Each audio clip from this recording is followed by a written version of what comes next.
Oi, você, desejo que esteja em paz, que esteja feliz.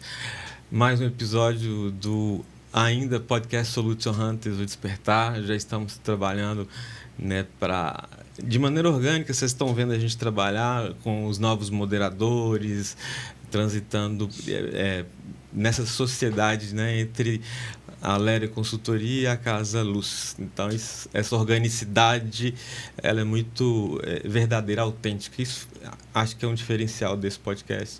E, nesse sentido, vocês já me conhecem, quem está pela primeira vez entrando aí no nosso canal, eu sou o Rafael Juliano, eu sou coprodutor deste podcast e queria apresentar para vocês uma pessoa que cuida do nosso financeiro e é alguém muito voltado às questões políticas e tem grande facilidade de comunicação, coprodutor também desse podcast, e hoje moderará conosco essa conversa o Sérgio Martins, meu companheiro, né, Serginho. Obrigado, Rafael. Serginho, fica à vontade, pode se apresentar. Muito obrigado, Rafael, pelas palavras. É sempre um prazer estar aqui com vocês. É a primeira vez que eu estou participando, mas já vínhamos conversando. Você cuida do nosso dinheiro, Exato. né? Eu estou aí na missão de cuidar do financeiro da Casa Luz e da sociedade agora, do podcast, né? Que vai logo em seguida mudar de nome, vai passar por essa transição. Isso. Eu trabalho, então, na Casa Luz, sou sócio com a minha esposa e juntando com você agora, a gente está aí fazendo essa parceria. Vai ser um prazer enorme trabalhar com vocês. Serginho, como a gente chama, Serginho é administrador de empresas, é formado em contábeis e é uma pessoa de fino trato, dá prazer de conversar. Prazer de conversar também com essa pessoa que está conosco hoje para falar de política e vida, né? Alguém que eu admiro, alguém que se colocou à disposição para falar um pouco para o Montes Clarense, né? Esse povo tão carente de pessoas com ideias autênticas. Vou deixar que ele se apresente a você, o pré-candidato a vereador de Montes Claros nas eleições de 2024, Valci da Democ. Valci, é um prazer ter aqui você no podcast Solution Hunters Despertar. Obrigadão. Eu quero agradecer, Rafael. Estou muito feliz de estar aqui. Estou vendo uma estrutura muito bacana mesmo. Você é caprichoso. O Sérgio, né? O homem das finanças aí, que vai brilhantar cada vez mais aí o podcast. Sou ruim em matemática, se não tiver. Mas então, eu estou muito feliz de estar aqui falando para a população de Montes Claros. Enfim, nós estamos chegando para o mundo, né? A internet dessas aberturas para nós. Fico muito feliz de você ter nos blindado, convidado para bater esse bate-papo, principalmente agora numa pré-campanha aproximando aí, né? E a gente tem uma história aí em Montes Claros, já é o 4º mandato aí, nas últimas eleições de 2024, 2020, né? Nós ficamos para trás aí por 40 votos, mas aí nós temos um trabalho voltado à inclusão de pessoas com deficiência, né? Que é a ADEMOC, né? A ADEMOC é uma associação de pessoas com deficiência que está no bairro aqui, Maracanã, bem na praça. Sim. E eu convido as pessoas para conhecer de perto. Enfim, temos uma história aí de praticamente 2 décadas, né? Sim. De questão política, questão social, enfim. A população de Montes Claros aí conhece um pouco do trabalho nosso, mas muita gente também ainda não conhece. Então é a oportunidade ímpar que eu estou tendo aqui com o Sérgio, com o Rafael, da gente falar das ideias, falar do propósito, né? Para que a gente possa conhecer. Então, Valci, nasci lá em Claros Poções, uma cidadinha pequena, com 7 mil habitantes. A minha família veio para cá, eu cheguei aqui uns 5 anos de idade e comecei a estudar, sempre estudei em escola pública, lá no Antônio Canela, bairro São Geraldo, do lado do Major Prates. Formei em técnico em contabilidade. Nessa época, contabilidade, o técnico tinha um valor de contador. Eu tinha até o registro. CRC na época. Trabalhei muito nessa área, né? Meu primeiro emprego foi nessa área. Aí depois fiz administração de empresas. E, enfim, consegui meu primeiro emprego. Foi na AMANS, Associação de Municípios da Área Mineira da Sudene, onde a gente começou um estágio na área contábil. Bacana. E de lá eu passei por todos os setores. Ainda tenho minha carteira registrada lá até hoje. Aí em 2005 surgiu a ideia aí de começar a participar dos movimentos sociais. Surgiu a instituição ADEMOC, onde nós começamos uma história lá. Sim. Começamos a cadastrar, legalizar documento, né? Contador gosta disso, né? Legalizar documento, estatuto, enfim. Existia a instituição, mas só tinha, na realidade, um estatuto. Não tinha um associado. Entendo. Aí começamos a fazer um trabalho de associar, captar essas pessoas, verificar o estado delas, enfim.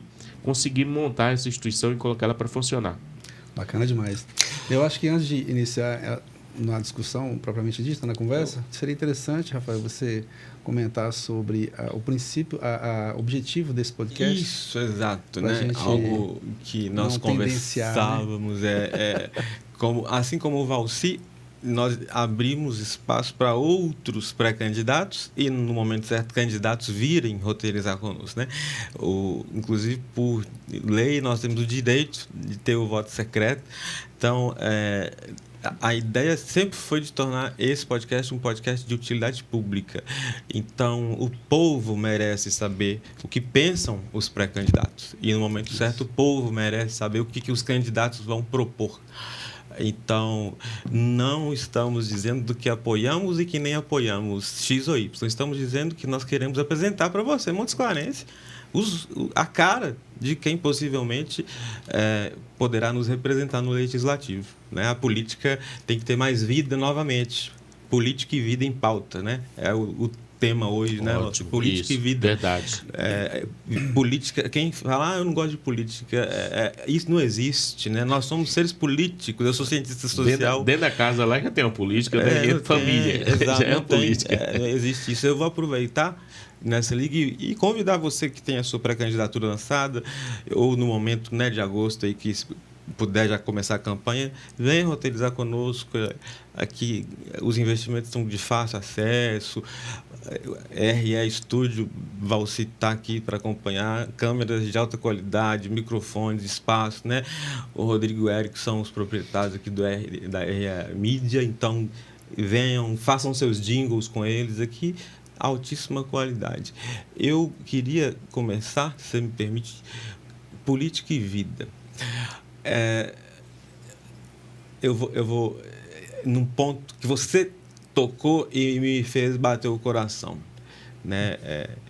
Você concorreu a um pleito eleitoral anterior e por dezenas de votos você não foi eleito. Correto.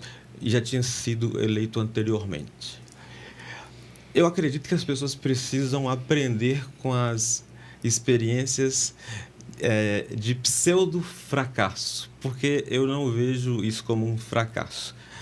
Eu acredito que isso te preparou e mostrou às pessoas que você é um militante 24 horas.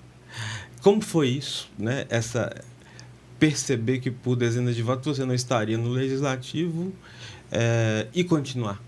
Entendi, Rafael. Você falou, então me veio isso. Bacana. Eu acho que é vida, né? Política Legal. é vida. Legal. Então, eu acho que serve de exemplo para todo mundo, o pessoal que está nos acompanhando.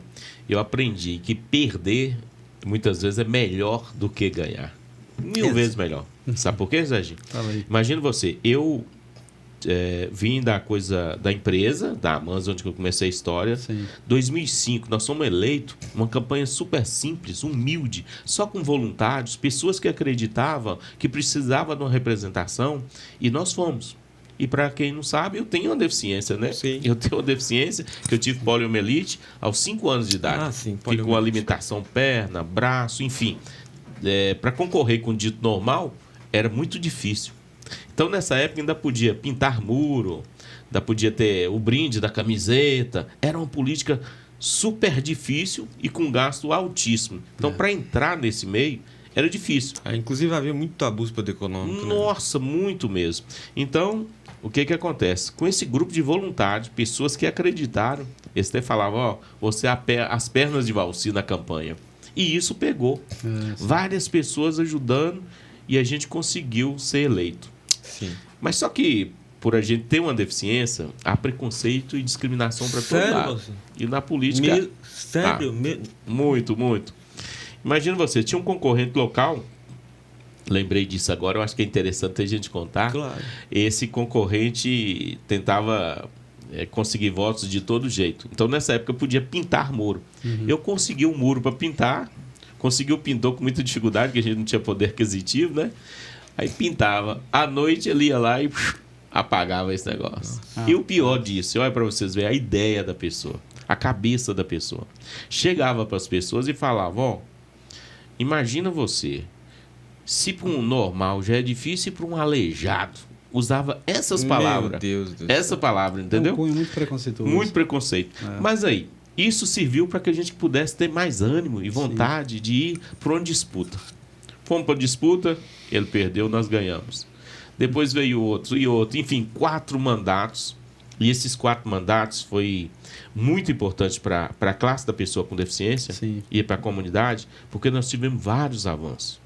Nós somos na área de transporte, conseguimos trazer para Montes Claros o Transpecial. Fomos lá em Uberlândia, vimos como funcionava o transporte lá e criamos uma lei que obrigou as empresas a criar o Transpecial em Montes Claros. Uberlândia é referência como transporte. Acessibilidade, né? 100% transporte, dos ônibus, né? lá tem acessibilidade. Tudo. Nós fomos lá e copiamos o projeto e trouxemos para cá. Perfeito. E conseguimos implantar isso em Montes Claros. Hoje são 6 micro-ônibus que pegam o cadeirante na casa e leva para onde ele precisa. Melhorou muito. A movimentação dessas pessoas. Sim. Os ônibus, todos têm plataforma, né? Que já é lei federal.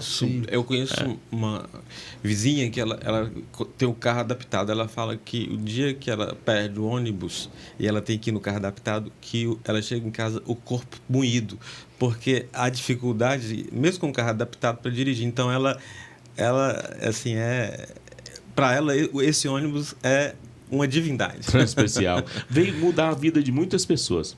E aí, dentro do decorrer disso, tem alguns outros projetos importantes, foram vários, mas a gente conseguiu trazer também para Montes Claros o Centro de Órtese e Prótese, um centro de reabilitação que está no bairro de Lourdes.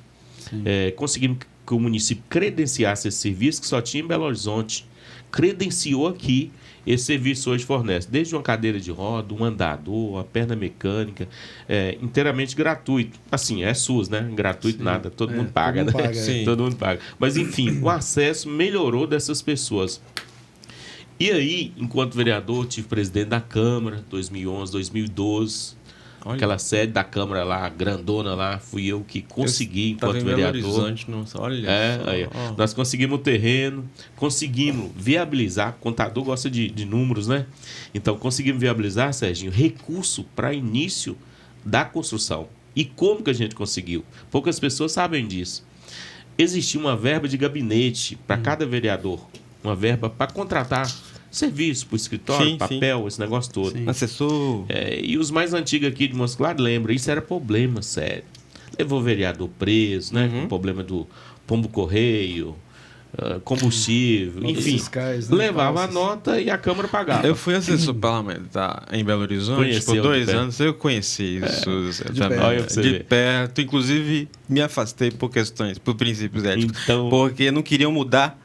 No gabinete não queria mudar, então eu preferi sair. E aí, imagina, Rafael, aí quando eu assumi a presidência da Câmara, a missão minha era moralizar esse negócio. Exato. Cheguei para os colegas e falei, vamos acabar com isso. Só que eu tive muita resistência. Não muda. Vou falar que Como eu tive resistência. Como é que você vai cortar o salário da chefe de gabinete? Mas aí eu tive um aliado, o Ministério Público. Que maravilha. E eu, enquanto presidente do Ministério Público, lembro muito bem, doutor Felipe Cares, me ajudou muito enquanto presidente da Câmara, que mandou uma recomendação. Tudo que eu precisava de uma recomendação. Com essa recomendação, um decreto de presidente, extingui a verba de gabinete. Maravilha. Mas aí fiz uma coisa importante. Comecei a licitar aqueles serviços que o vereador precisava. Se ele precisava de um carro, vamos licitar o carro com combustível. Com isso eu economizei. Licitava a papelaria, licitava todo o serviço. Deu um cafezinho licitado.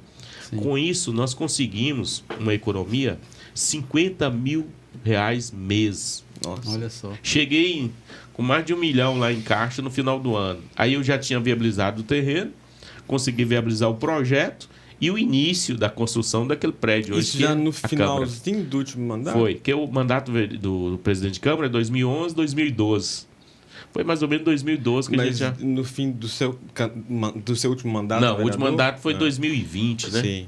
2020. Então, enfim, uma história assim que poucas pessoas sabem da história um pouco do mandato do vereador Valci naquela época.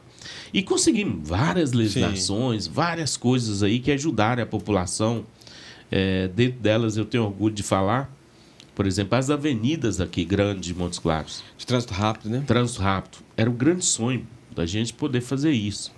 E na época tinha umas propostas, mas não andava. E eu fiz várias audiências públicas inflamando isso para que isso possa acontecer. No governo passado, né? Aí do prefeito Humberto, ele conseguiu viabilizar esses projetos. Então a gente tem uma participação. Tem, claro. E aí quando você vê todo esse feito e veio a derrota no último pleito, a sensação foi de... Boa. Você chegou no ponto certo aí, É interessante. Então, você fez demais, né? Mas... Fiquei aí, 4 mandatos consecutivos. Muito tempo e habitolado com aquela questão política, audiência, tal, comunidade, aquele negócio todo. Então, eu fiquei habitolado naquele negócio. A instituição, que é a Democ, eu ia 1 ou 2 vezes. Eu não estava tendo mais contato assim direto com as pessoas. Quando eu perdi, que eu fui lá, não tem poder mais, que aí você sabe separar o que é amigo da política, o que é amigo de verdade, que é enfim, público, que é separar privado. Esse negócio. Chupa. Nossa. Foi choque de realidade. Cortando. Rapaz. Aí foi difícil. Aí eu fiquei sabendo quem é companheiro, quem não é, quem ficou com o Valci com poder ou não. Você já foi assessor, você sabe, né, que não tem como manter a assessoria, você não tem mandato. Não tem, não. Então, muitos saíram. E triste, né? Muitos tornaram amigo mesmo, assim, de perguntar como que tá, como que é. Enfim, outros sumiram. Mas aí, eu sou muito de conversar com Deus. Minha conversa dele é franca. Aí eu cheguei para Deus um dia e perguntei, Deus, o que eu fiz de errado? Tá? Fui para lá com seu apoio. Se não fosse você, eu não estava lá. De onde eu vim? Uma família simples, humilde, sem poder, sem nunca estar na política e ter um mandato na 5ª maior cidade, se tornar presidente, fazer aquele negócio todo. O que está acontecendo? O que eu fiz de errado? E nessas conversas minhas na madrugada com Deus, né? Surgiu na minha cabeça assim, volta e serve para a Democ. Rafael, Sérgio, fui para lá de manhã e saía meio-dia, todos os dias. As coisas foram acontecendo, que aí eu comecei a ver coisas. Eu me tornei corretor de imóveis, eu comecei a dar assessoria, eu comecei a orientar pessoas sobre benefício e consegui viver aquele dia a dia das pessoas mais próximo, principalmente aquela base simples e humilde. E ali ia me dando fortaleza. E as coisas, não faltou nada. E aí que eu vi, depois disso, como que é a política. A política é um negócio bem complicado. Poder. O que é esse poder, né? O que é isso? Então, quem é amigo da política, quem não é, né, Sérgio? Aí foi bom que eu separei isso. Muito bom. Hoje eu estou bem mais maduro com isso. Conheço todo o processo legislativo, como que funciona.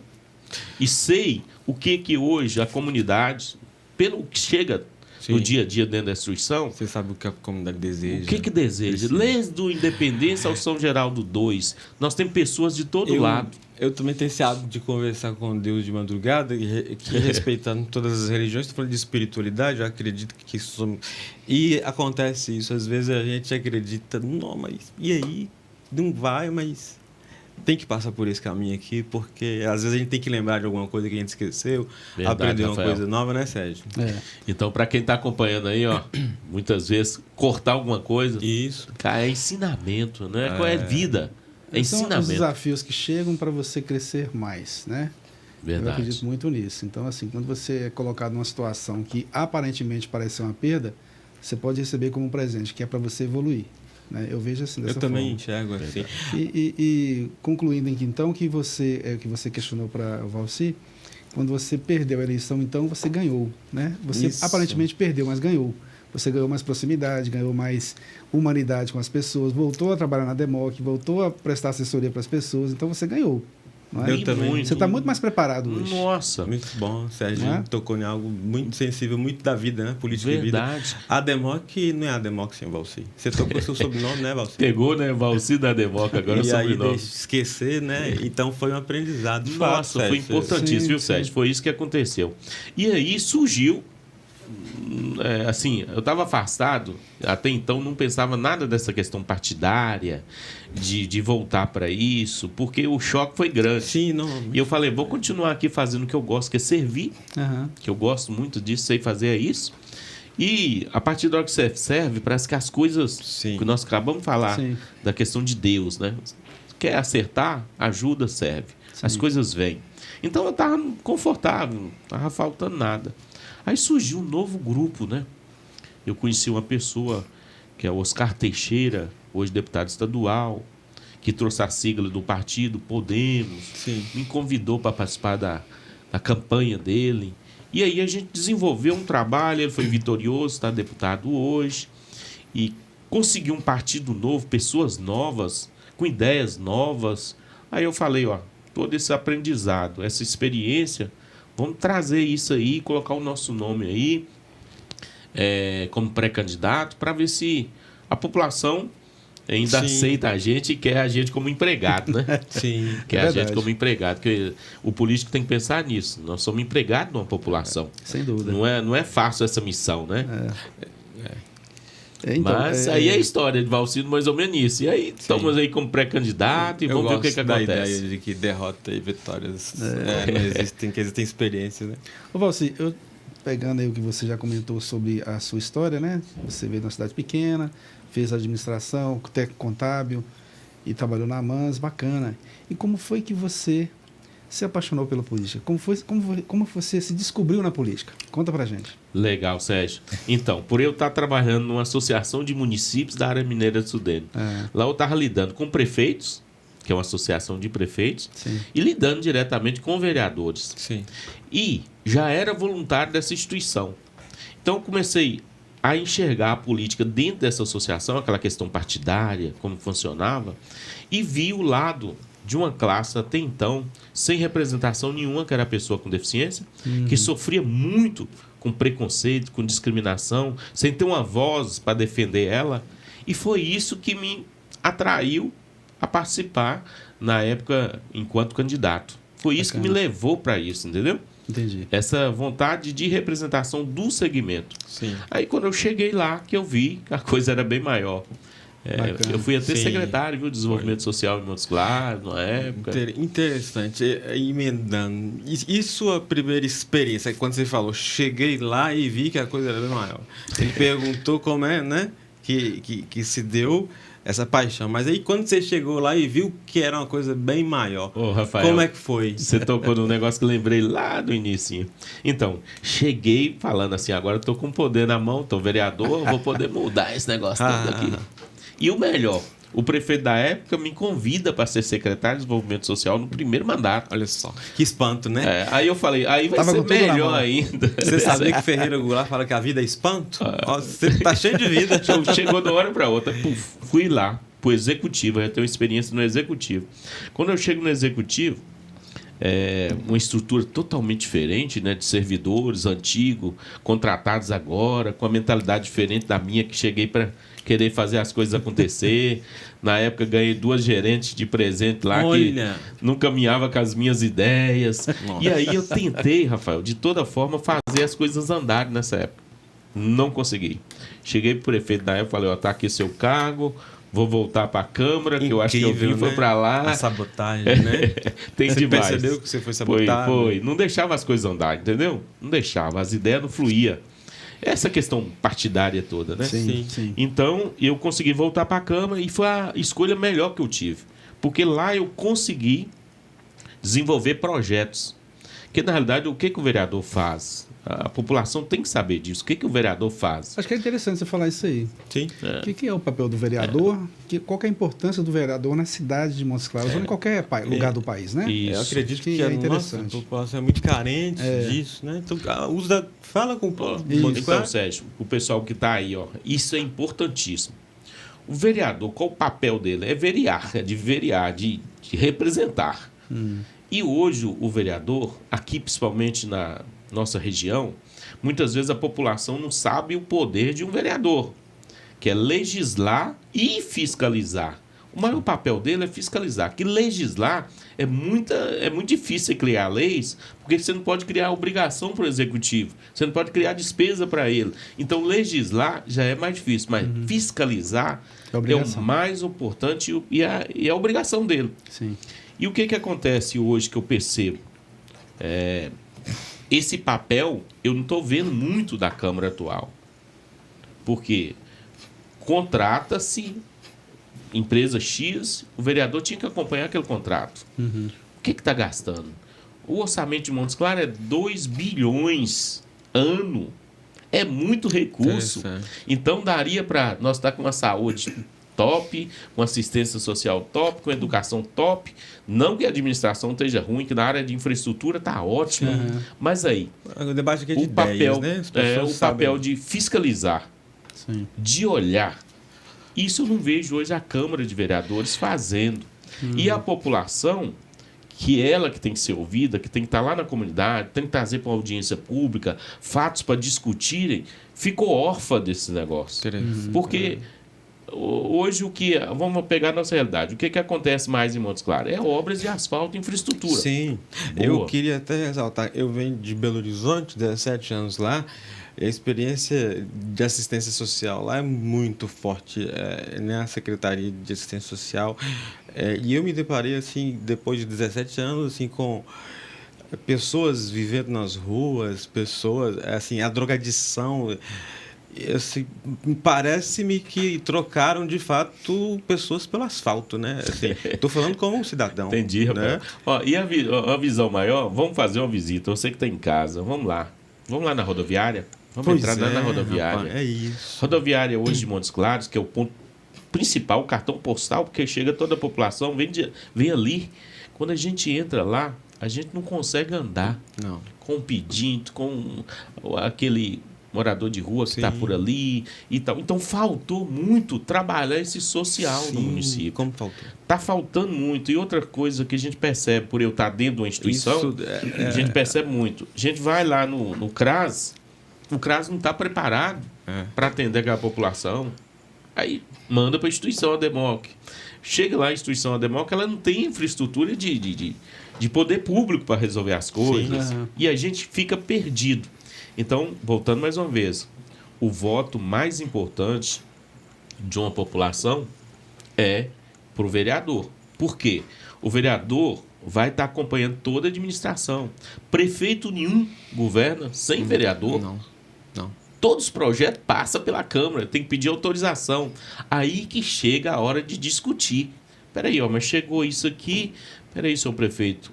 Isso não está beneficiando, não. Vamos mudar isso. Vamos fazer uma emenda no projeto de lei. Vamos chamar a população para uma discussão. Enfim, é isso que faz com que tenhamos uma cidade melhor, participativa. E a representação popular vem do vereador. Sim. É o que está mais próximo, né, do povo. Bacana você falar isso aí, porque aí eu vou emendar uma outra pergunta. Porque uma coisa é que a administração faz. Vamos colocar assim, a cidade está sendo asfaltada, a cidade está sendo melhorada e todo mundo vê isso como valor. E aí a saúde pública, a questão social deixa a desejar. Mas o que está sendo visto pela população é que a cidade está melhorando. Então, assim, para você, como que é fazer política? Porque você tem que convencer a Câmara, tem que convencer o poder público para implementar as causas que são mais importantes. Não estou tirando a importância do asfalto, mas é mais importante do ponto de vista social. Como que é esse desafio para você? Fazer política. Como é fazer política na cidade de Montes Claros? Entendi. O que acontece? Nós temos ferramentas, enquanto vereador, que pode mudar a vida de uma comunidade, de uma rua, enfim. Como que é esses instrumentos? Imagina você, chegou o orçamento do município, 2 bilhões. E hoje, além disso, nós temos o orçamento impositivo que foi criado, onde o vereador tem emendas que pode ele indicar dentro daquele orçamento. Quando chega esse orçamento, a gente vai ver lá. Tem lá saúde, educação, desenvolvimento social, tudo tem uma caixinha lá com uma grana lá. Sim. Aí que entra o papel do vereador. Peraí, mas para assistência social dos moradores de rua aí, como que está o CAPS? Como que a gente pode mudar aí? Aí faz uma emenda mudando. O que tem aí na educação para assistência aí ao idoso, né, que está fora da escola? O que tem aí de assistência à pessoa com deficiência, o autismo? O que tem aí? Ah, não tem. Aí chega a emenda. Então, dentro desse roteiro todo, você, enquanto vereador, tem como criar políticas públicas para ajudar toda uma cidade e fazer com que essas políticas públicas funcionem. Que é o grande problema hoje, que eu percebo, tem ferramentas boas. Vamos lá, voltar lá na saúde família lá do PSF. Imagina você, tem equipes para ir na casa da pessoa, que vai ver o problema daquela casa, da família, desde a saúde, e levar aquilo para o gestor. Para a saúde lá, para a secretária, para discutir, para o prefeito. Então, o acerto disso é bem maior. Mas, muitas vezes, a população não abre nem a porta para o PSF lá, para o agente. Por quê? Vai chegar lá só para... Quantas pessoas estão em casa? Sim. Não tem mais aquele valor, você entendeu? Para que serve? O que tem naquela unidade de saúde que vai servir a população? Entendi. O que eu, enquanto morador, tenho aqui na minha localidade que eu posso usar? Então, está ficando sem comunicação. Então, falta isso. Eu acho que desenvolver, pegar os mecanismos que tem, desde o CRAS, PSF, incrementar isso e a população saber usar esse serviço. E aí vai atender a população em todo, né? Ele falou um pouco como que você entrou para a política, assim, né? Eu vou emendar um pouco no que você falou, assim, sobre temas, suas pautas, suas bandeiras, ideias enquanto pré-candidato, mas eu vou falar de um lugar muito específico de fala, de eleitor, né, de cidadão, porque em Belo Horizonte eu sempre, até partilhei com você, atuei ajudando as pessoas que viviam nas ruas, né? As pessoas, atuei em vários albergues com oficinas de escrita criativa, inclusive na pandemia, para que eles não saíssem e voltassem, né, contaminando. Eu vi a realidade de cidadãos com carteira assinada, ganhando um salário mínimo, tendo que viver numa barraca, pagava apenas o transporte público para ir e voltar, comprar arroz, feijão, macarrão e passar o resto do mês, assim, para não dar calote no aluguel de uma suposta casa alugada. Então, eu servi muito e a vida dessas pessoas me tocaram muito porque eu trabalhava servindo com escrita. E a escrita derrama vida, né? E quando eu saí de Montes Claros e eu retorno, eu vi o mesmo problema de Belo Horizonte numa cidade de 500 mil habitantes ainda, né? 500 mil. Então, assim, serviço social. As pessoas não sabem, mas tem o SUAS, né? Assim como tem o SUS, nós temos um sistema único de assistência social.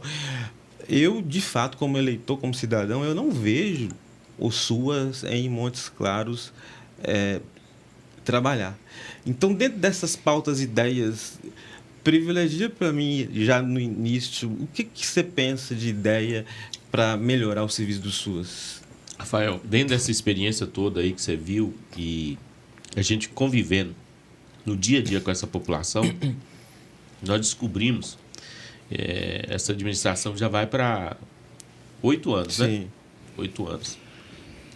Casas que foram construídas para a população. Eu não vi entregando nenhuma casa. Então, aumentou demais essa população de moradores, pessoas que vieram, e aí essa vivência do dia a dia foi difícil.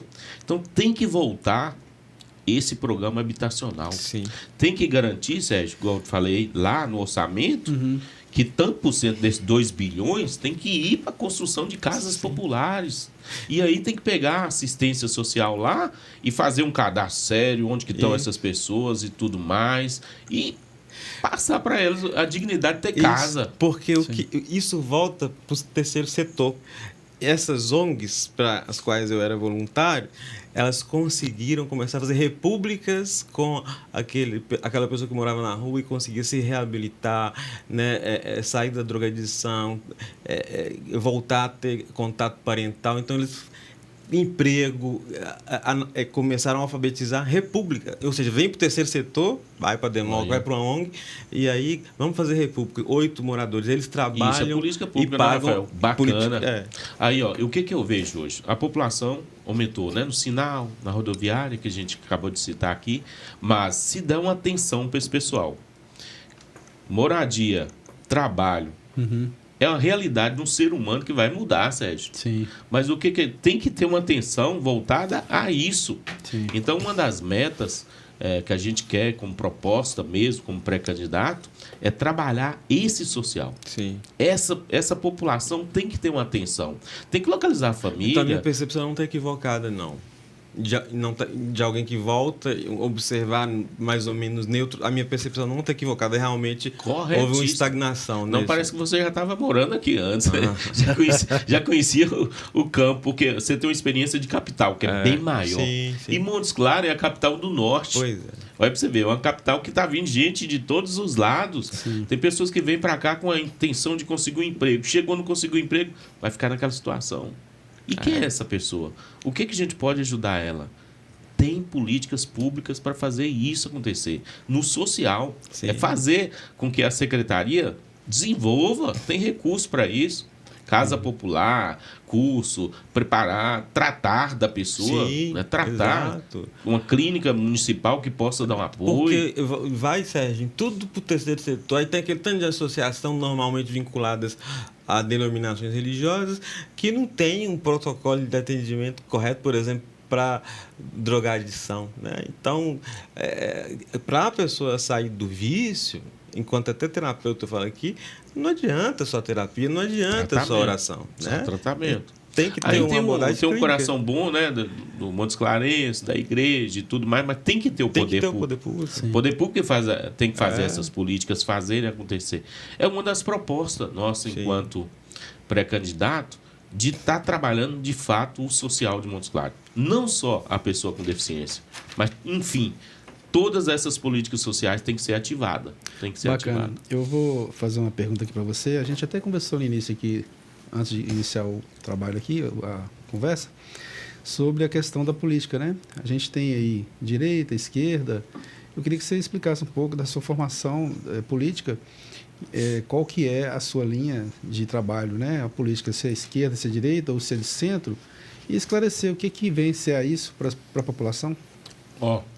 Eu, enquanto candidato, tem que ter um partido, não tem para onde correr, né? Se não tiver partido, não é candidato. Sim.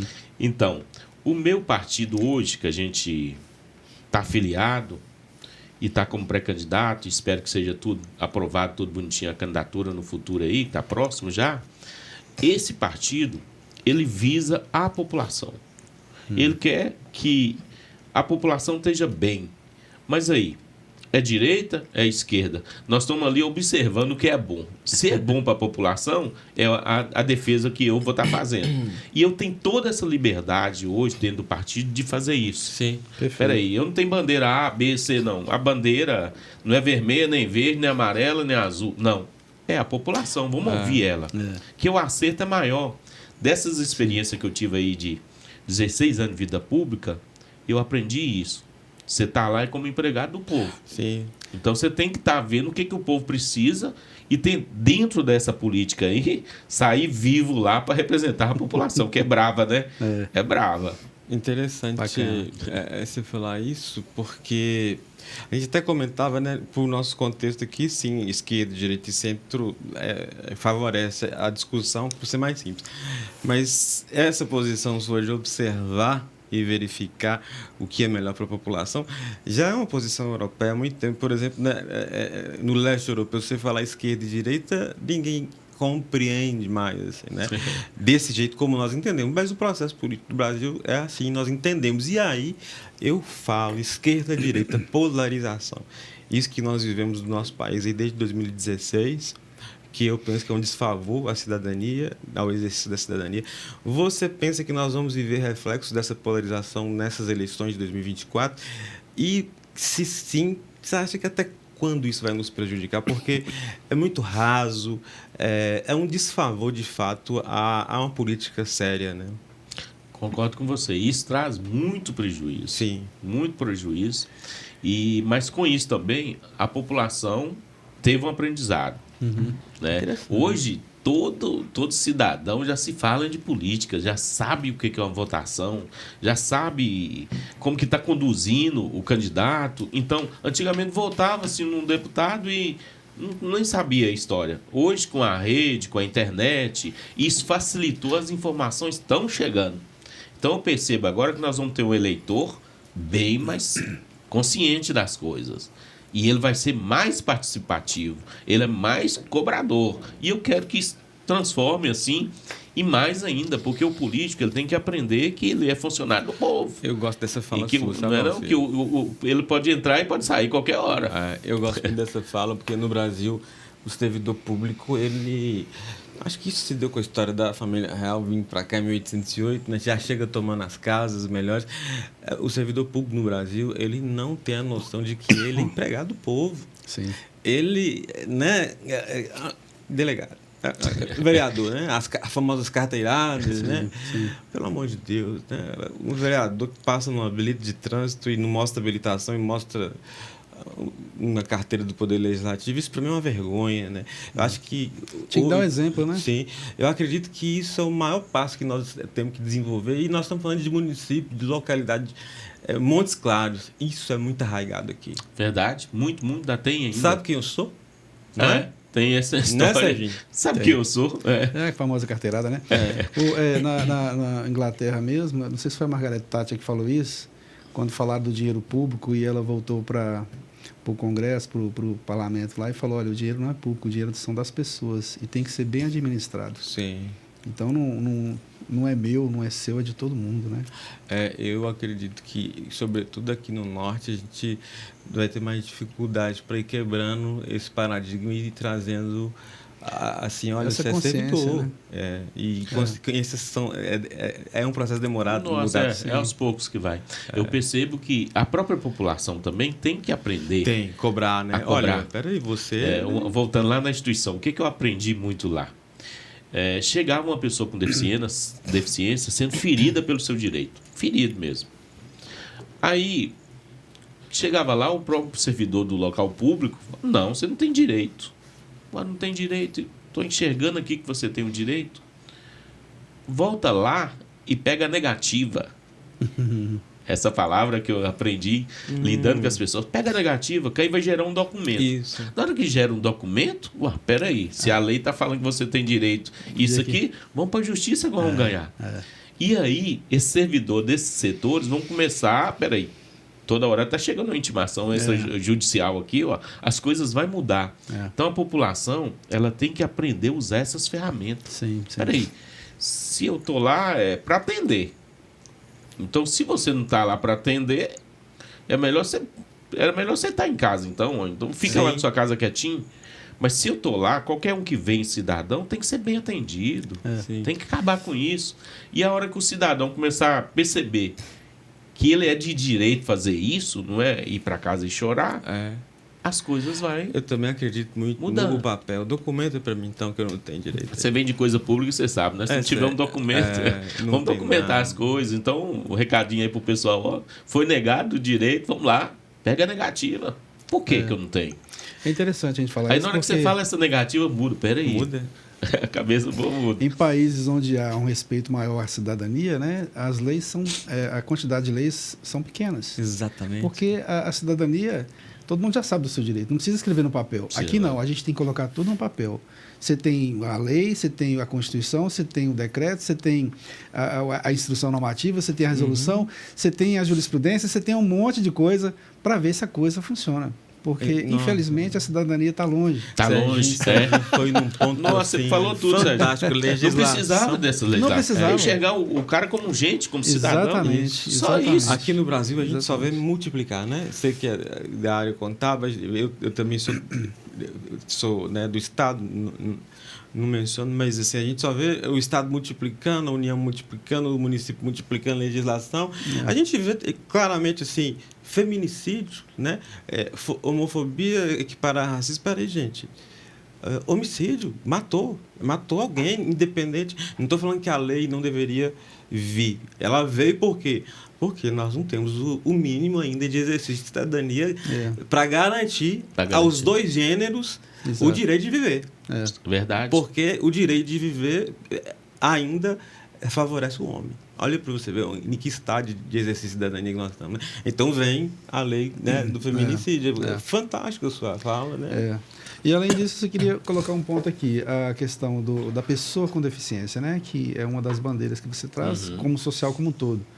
E a gente sabe que em Montes Claros tem muitas empresas que não cumprem com aquele mínimo de 5% na folha de pagamento das empresas. E é um exercício, é um trabalho que está sendo feito, mas ainda deixa a desejar. Né? E isso aí é preciso criar essa consciência de cobrar das empresas. Né? Isso. Eu não sei qual que é a ADEMOC faz nesse sentido para poder. Então, voltando lá na história, quando eu voltei manda a lei.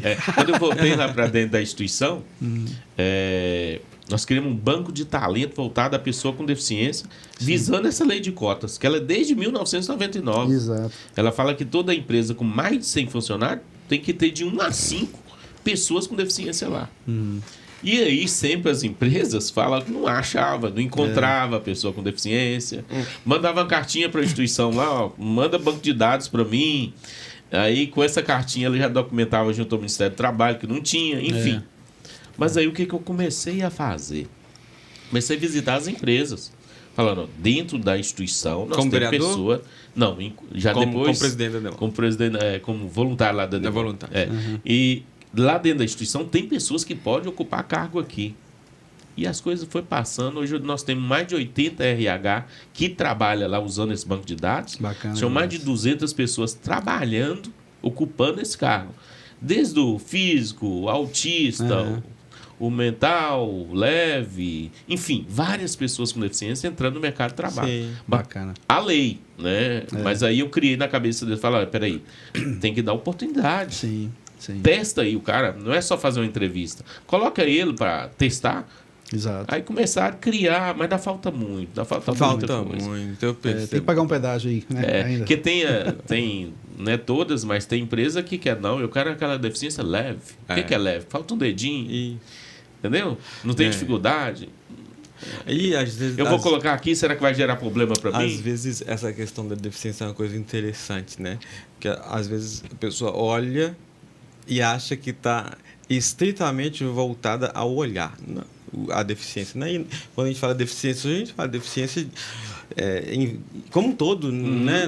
Eu sei como um todo. E a pessoa, por exemplo, como eu, né, que tem próteses, as pessoas olham para mim e não acreditam que eu sou deficiente. Então, às vezes, até para você ter uma readaptação laboral ou para você ter um privilégio de estacionar mais próximo, porque o andar pode se tornar, né, mais custoso, é difícil, porque as pessoas querem ver deficiência, só que as minhas próteses não dão à vista. Né? Então, isso é muito triste ainda. E a pessoa que tem uma fibromialgia? Pois é. O autismo tem cara? Não tem. As pessoas hoje não respeitam isso. Sim. Aí entra aquele papel que a gente está fazendo, já está o da lei que veio, né? Exatamente. E aí a gente tem que fazer cumprir a lei, para que possa criar uma futura cidadania aí, né?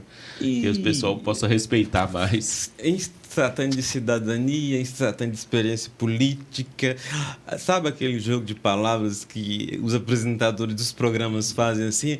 Você acha que você consegue definir sua vida política em 3 palavras?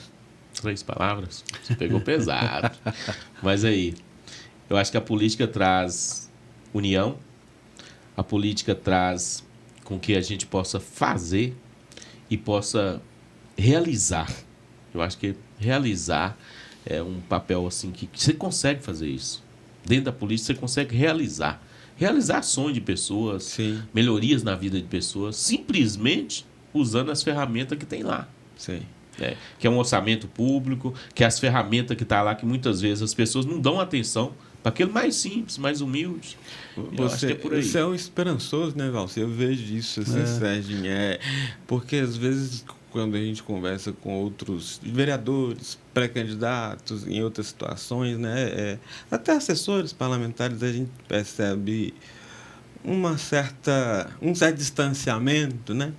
um certo nariz meio empinado e, na verdade, um carreirismo, né? Profissionaliza-se ali aquela função. E eu vejo na sua fala, mesmo depois daquela pseudo-experiência de derrota, que para nós, né, não é, são esperançosos. Eu acho isso bonito, importante, sabe? Quando a gente tem esperança. Eu acho, Sérgio, dentro de suas experiências, todos aqui, a vida nossa é muito passageira. Sim. Entendeu? Nós estamos aqui agora fazendo. Daqui a gente saiu 2 minutinhos, não sabe o que pode acontecer, o que nós vamos levar. Então, se a gente está aqui nessa terra, possa melhorar a vida de alguém, onde você está, você pode melhorar a vida de alguém. Eu diria até mais, se você melhorar a sua vida, você já é um problema a menos para a humanidade. Pois é. Então, eu acho que a partir da hora que você aceita isso, né, Rafael, e vai para cima, você pode aceitar as coisas. Muitas aceitar, não tem problema correr, não. Se diz pré-candidato, você se diz merecedor de um lugar. A Câmara. Por que, Valci? Por que você merece? Na realidade, quem vai falar se merece mesmo vai ser a população lá, né? Mas por quê? Hoje eu me sinto bem mais preparado do que antes. Primeiro, você consegue lidar com esse executivo de coalizão, né? Isso. Hoje o que acontece? Esses 16 anos e essa saída nesse período aí de 4 trouxe mais maturidade. Sim. Hoje eu sei conviver com todos, vamos lá, partido A, B, C e D. Eu sei aonde que eu tenho que chegar para fazer com que as coisas possam acontecer. Então, hoje eu me sinto bem mais preparado para enfrentar uma Câmara de Vereadores da 5ª maior cidade. São 23 cadeiras, 23 colegas, cada um com cabeça diferente, com partido diferente. E ainda saber lidar com o executivo para fazer com que as coisas andam. Então, hoje eu me sinto bem mais maduro, bem mais preparado. 53 anos também já é experiência, né? Sim. De vida. Então, eu sinto bem mais preparado. Então, essa pré-candidatura, dando certo essas ideias aí, eu creio que Montes Claros vai ter um servidor. Um servidor para ser um empregado mesmo, assim, para servir. E totalmente diferente. Muitas coisas vão ter que ser implantadas. Muitas. É muito parecido com o nosso objetivo, né, Serginho? A gente também, o podcast, ele é voltado para servir. Nós sempre vamos servir as pessoas. É uma coisa... Por isso que nós estamos juntos, né? Ele, a esposa, a Shirley, a Ana Luz e eu, a gente deseja muito fazer, mesmo que seja um empreendimento, mas um espaço de utilidade pública para servir as pessoas. Importantíssimo, né? Rafael. O que vocês estão fazendo aqui, que vai dar andamento, com certeza, muito para frente, pode mudar muito a vida das pessoas, essa utilidade pública que vocês trazem aqui, de uma informação que vai chegar. Sim. Né? Hoje, muitas vezes, a TV fala muita coisa que é só acidente, né, cara? Você liga ali, acidente por aqui, ele matou quem, não sei o quê, ppp. E aqui trazendo fatos reais que pode mudar a vida de alguém, que pode chegar a informação, que vai pelo celular, que vai pelo YouTube, vai nas redes. Isso é importante demais. Sim, é a utilidade pública correta. Sem dúvida. Né? E vamos tirar mais aquela mancha do ruim, só tem coisa ruim. Tem coisa boa também. Tem coisa boa. Ensinar as ferramentas, né, corretas para que a pessoa possa chegar.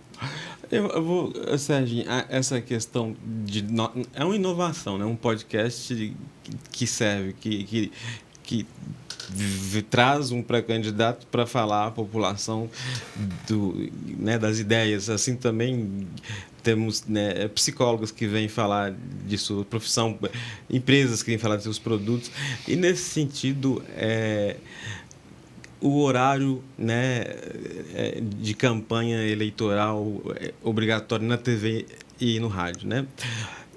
Eu percebo que aquilo ali é raso e, de fato, as pessoas desligam a TV e o rádio.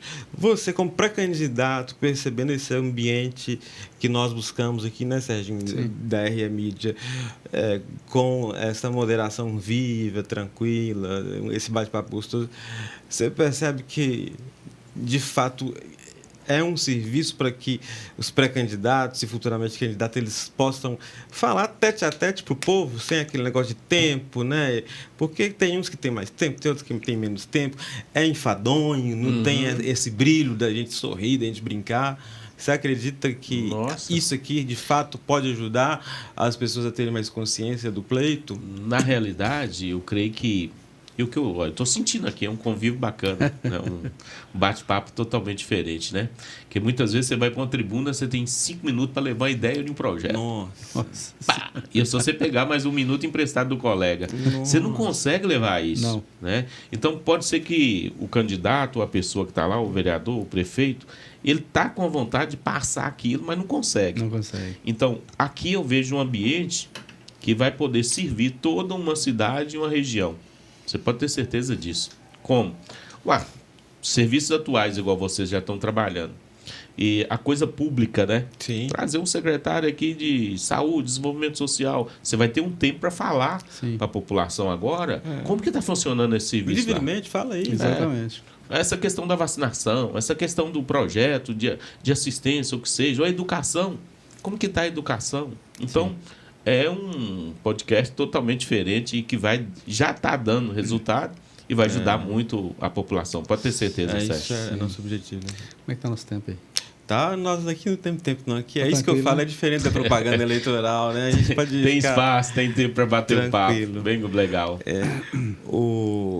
Você quer... Então, na verdade, eu estava tendo a dúvida quanto à questão do tempo aqui, mas a gente pode ir conversando tranquilamente, né? Assim, Valci, qual é o maior desafio para você fazer política hoje na cidade de Montes Claros? Um dos maiores desafios que eu percebo ainda tem essa questão do poder. Poder financeiro. Sim. Né? Ele ainda manda muito, né? Manda. Ainda tem o eleitor, aquele que procura muito. Né? E eu, como pré-candidato, se eu abrir meu WhatsApp aqui, tem aquele eleitor que pede que pede o remédio, que pede aquilo, né? A justiça eleitoral já trava o cara, você não pode fazer nada disso. Enfim, a gente vê uma carência no eleitor, mas é uma política atrasada de anterior, né? De coronel mesmo, que pagava. Isso ainda prevalece um pouco. Então, o desafio ruim é esse. Você ir para a rua com uma proposta, com uma ideia... E vem umas coisas, me dá isso em troca, me dá aquilo em troca. É muito... Tomar lá da cá, né? É muito chato isso. Eu volto isso. se você me der isso. Eu volto se você ajudar fulano de tal arrumar um emprego. Então, eu volto as ideias que você tem lá, peraí, eu quero ser seu empregado. Eu estou indo lá, eu quero ser... Você vai ser meu patrão. Exato. A ideia minha é essa. Então, eu sofro muito com isso. Apesar que o eleitor está mudando. Mas a gente sofre muito. Na hora que sair lá, o embate, que ir para a rua... Dá muito isso. Entendeu? Entendi. Tem que mudar. E em relação aos deficientes, o que há de novo para ser dito a eles? Coisas novas, possibilidades de mudança da vida deles? Tecnologia, você comentou do Elon Musk. O Elon Musk, eu falava com o Serginho, ele implantou um chip com um neurocirurgião robô no cérebro de um tetraplégico, e esse chip captava sinapses que o cérebro fazia, coisa que o corpo já não captava, e via Wi-Fi mandava para a casa dele ar-condicionado, TV, e ligava e desligava, né? Não era a força do pensamento, o chip captava sinapses, né? Que um dos neurônios se comunica. Então, tem muita coisa nova acontecendo, né? Você tem alguma coisa para dizer aí para os deficientes? Foi bom... Rafael e Sérgio, a gente ficar fora desse período que a gente teve mais contato com as pessoas. Sim. E muitas vezes a gente cria leis, né? Cria leis, mas não vê a execução dessa lei. Eu acho que a primeira coisa que a gente, dando certo, essa pré-candidatura, ela andando tudo certinho, primeiro, tentar implantar em todos os órgãos públicos que existe um estatuto da pessoa com deficiência que é federal, que existe legislação municipal, que esse público tem que ser respeitado.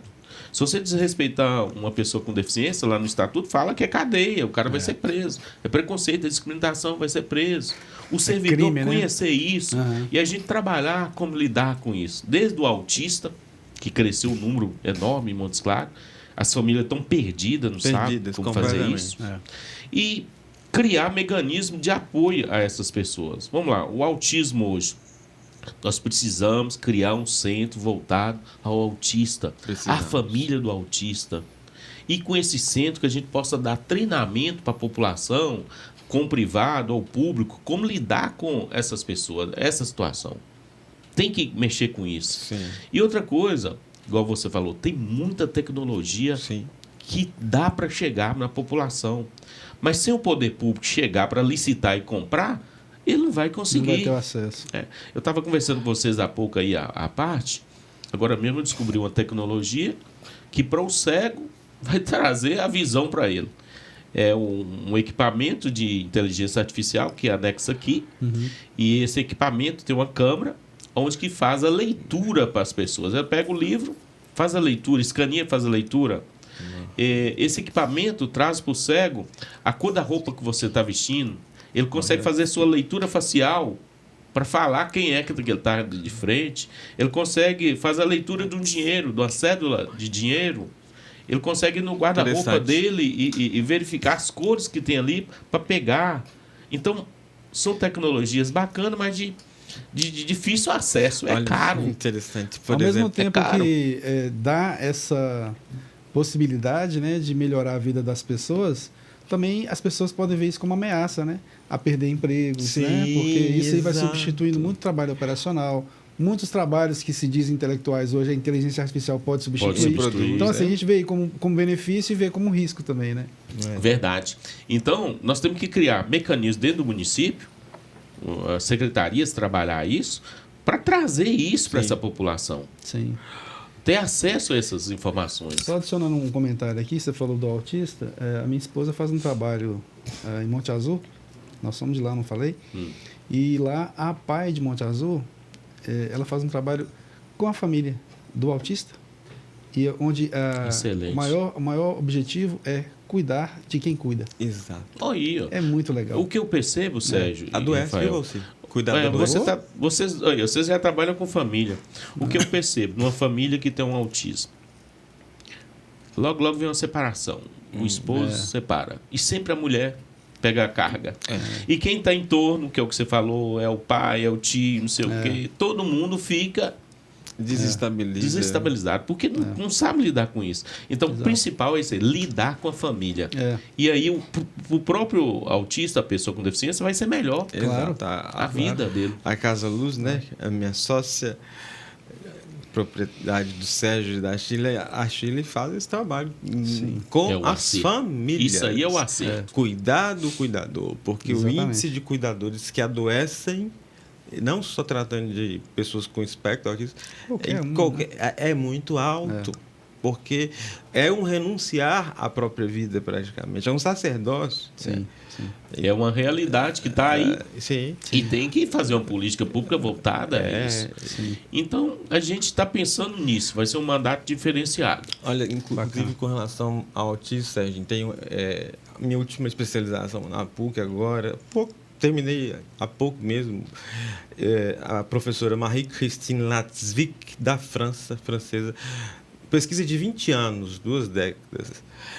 Até 1 ano de idade, nós temos como intervir com fármacos e terapia e isolar a genética do autista, para que ela não se desenvolva e se transforme de fato, né, no espectro, seja ele de que relevância, se moderado, enfim.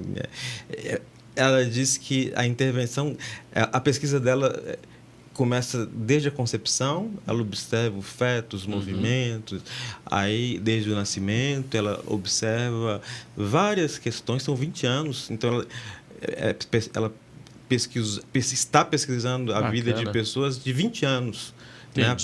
Então, com 2 anos, há possibilidade? Muito difícil, mas até 1 ano de idade, possível de reverter. Então, ela cita características que, se os pais perceberem, já devem tentar levar. Mas, no Brasil, ainda é muito raso os estudos, né? Sobretudo, por exemplo, pediatra, atrapalha muito mais do que ajuda, não entende nada. Então, é muito interessante. Isso vai chegar aqui no Brasil, só daqui a 30 anos, entende? Ela cita uma coisa, eu estou falando isso porque eu gostei de você falou do trabalho da Chile. Ela falou que um dos principais indicadores, o olhar. Se a criança não olha para a mãe durante a amamentação, a mamãe tem que ficar atenta. Já é um sinal. A mamãe tem que ficar atenta. Muito interessante essa Bacana pesquisa. demais. Então é coisa que a gente ainda tem que ter esperança de que um dia chegue, né? Aí, ó. Já pensou a gente ter todos os agentes de saúde treinados para isso, para chegar para a mãe? Ó, mãe, observa isso. Exato. Vamos conversar mais sobre isso. E ao contrário do que a gente vê, Sérgio, eu vejo, né, muitas mães, mas eu fui do pediatra. Não, é assim mesmo, é normal. E assim, os indícios característicos ali, assim, poderia ter uma intervenção anterior, sabe? Então por isso que eu falo que os pediatras atrapalham muito, mas que ajudam, não é desfazendo deles. Entendi. É porque eles não são qualificados para esse diagnóstico, entende? É uma realidade que tem que investir no estudo. Né? Olha para você, é uma pesquisa importante dessa, se chegasse para essa classe aí, não vamos... Vou te mandar um artigo para você ver. Bacana. Quero conhecer. Pode... Você ia dizer, não? Não, eu queria só... A gente falando de estudo, sabe? Você não nasceu aqui. Eu nasci e fiquei 17 anos fora. Sim. A jornada da gente diz muito, né? Montes Claros, Valci, para a gente ir partindo para o fim desse excelente bate-papo. Espero que nós possamos fazer um talk show. Com certeza. Né? Vamos pensar nessa ideia sua. Foi muito bom. Sim, nós estamos abertos para todos os candidatos, mas existe essa outra possibilidade. Nós temos espaço para um talk show com a plateia. E você tem muito a dizer, bacana, né? Bacana. Montes Claros. O que é Montes Claros para você? O que é essa cidade para você? Você é uma cidade maravilhosa. Primeiro, eu vim para cá de claras disposições. Cheguei aqui, fui abraçado, estudei em escola pública, consegui minha formação, consegui meu emprego aqui. É uma capital do norte, uma cidade que eu amo, que eu gosto muito, onde que a minha filha está fazendo faculdade, pretende desenvolver. Enfim, uma cidade maravilhosa, uma cidade que está progredindo cada vez mais. Então, amo Montes Claros, quero servir a nossa cidade e quero me dedicar cada vez mais para melhorar cada vez mais essa cidade maravilhosa que eu devo a ela. Eu acho que eu tenho que trazer alguma coisa porque ela já me serviu muito, entendeu? Tem que servir e trabalhar mais para ela. Bacana. Antes de que eu faça mais uma vez um convite, né, para as pessoas trazerem os seus produtos para a gente trabalhar junto. Foi um prazer muito grande, né? Obrigado. Ter você aqui. E antes que o Sérgio encerre também, eu queria muito dizer que essa experiência para a gente agora, né, Sérgio? É uma inovação. As pessoas... Eu sou muito averso às pessoas que dizem que, né, nada se cria, nada se perde, tudo se transforma. Não, nós temos que criar, inovar. Verdade. E para mim esse podcast, sobretudo com a sua presença aqui hoje, falando de ideias, né, você usando um podcast como plataforma de marketing e de discussão de ideias, prova, Sérgio, mais do que nunca, que nós estamos criando. E eu falo isso com muito orgulho, sem arrogância. As pessoas têm que ir à frente. É difícil. Antes que a 11ª porta se abra, 10 vão se fechar. Verdade. Então, ter você aqui hoje falando de pré-candidatura, né, roteirizando sua pauta, o que você deseja falar para a população, para nós é um indicativo de sucesso. No sucesso, para nós, tem outro conceito, né, Sérgio? O sucesso é sucesso. Está servindo Rafael. Bem. Tá Obrigado. Servindo bem. Sérgio, Rafael, eu quero mais uma vez agradecer por essa oportunidade que você nos deu, né, de contar um pouco da nossa história, falar um pouco da vontade de servir, enfim, várias outras pessoas podem pegar isso como exemplo e tá mudando um pouquinho a vida deles lá. E nunca desistir, né? Nós não podemos desistir do nosso sonho. E essa ferramenta, mais uma vez, que vocês estão criando aqui, é ferramenta que, com certeza, vai ser usada por muitos outros que vão empresários, artistas, agendando. O poder privado e público, né? Que eu acho que é uma ferramenta importante. Vocês estão de parabéns. E o que depender de nós no futuro, vamos fazer grande parceria com vocês aqui, tá? Será ótimo. Mas obrigado mesmo. Estamos abertos também. Bom demais aqui. A sua pré-candidatura, faço votos para que, né, tudo dê certo. Valeu. Então, obrigado, Valci. Foi um prazer conversar com você, com o Rafael. Pelo pouco que eu conversei aqui com você, eu percebi o quanto você é grande, o quanto você é uma pessoa humana. Obrigado. Então, parabéns, sucesso para você, seja como ele vier. Obrigado, vamos lá. Rafael, você pode encerrar aí agora. Eu vou fazer um bis aqui, né? também percebi o quanto você é grande. Obrigado. Valeu, amigo. Eu tô saindo aqui cheio mais de vitória. Sim, né? Sim. Dois grandes homens aí que trouxe mais energia, mais vontade pra gente para seguir, viu? Obrigado mesmo. Bom. E você, Montes Clarense, a gente agradece aí a sua audiência. Lembrando mais uma vez que esse podcast agora é uma plataforma multifocal para treinamento. Você quer vender um treinamento aqui, a RE Mídia, o estúdio que nós contratamos, fica um dia todo aqui com vocês gravando para você vender seu curso, quer apresentar seu produto, nós vamos roteirizar uma lavanderia nas próximas semanas, mostrando como é que uma lavanderia automatizada funciona, com as dicas, né, com a atriz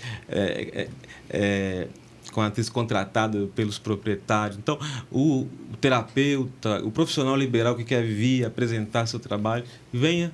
Além de marketing, como eu disse, é útil à população e, sobretudo, acessível. É no YouTube, é de graça, né? Eu agradeço muito a vocês. Se vocês acharam que contribui, que agrega, a oferta que eu peço é compartilhem Política e Vida. Realmente esse episódio faz jus a esse nome, Política e Vida.